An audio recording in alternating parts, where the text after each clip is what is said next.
يخرب بيتك وانت ورانا في كل حته. هل مرة سألت نفسك قلت مين أول واحد ضحك في التاريخ؟ على فكرة ما كانش مبسوط. والله ما كانش مبسوط، ده كان خايف ساعتها.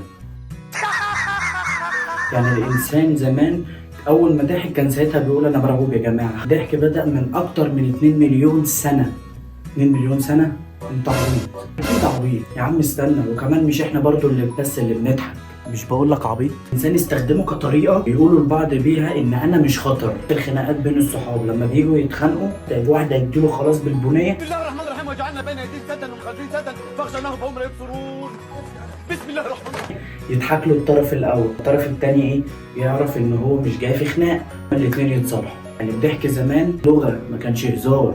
بس الغريب مش في الانسان، الغريب في الحيوانات. هي الحيوانات بتضحك، بتضحك. القرود، الدلافين، حتى الفئران لما تزغزغها. لو شفت فار من بعيد وهو بيضحك يبقى بيهزر مش جاي يتخانق. الضحك في الكائنات وسيله بيطمنوا بعض بيها ان مفيش خطر جاي. يعني تقول اول ضحكه في التاريخ كانت وسيله سلام، ما كانش هزار. لكن لما الانسان اتطور كمان معاه حاجات كتيره، بقى ليه استخدام تاني. بتضحك وانت مبسوط، وبتضحك وانت زعلان.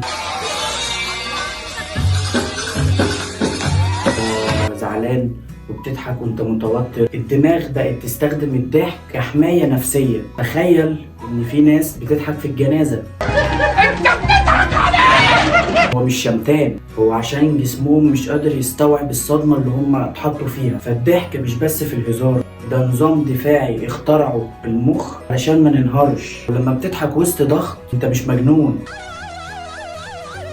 انت متطور. الانسان زمان كان بيواجه مشاكله بضحكة. وخليك فهمان، معلومة مجنونة بس مفهومة. ما تنساش اللايك والسبسكرايب. سلام يا فهمان.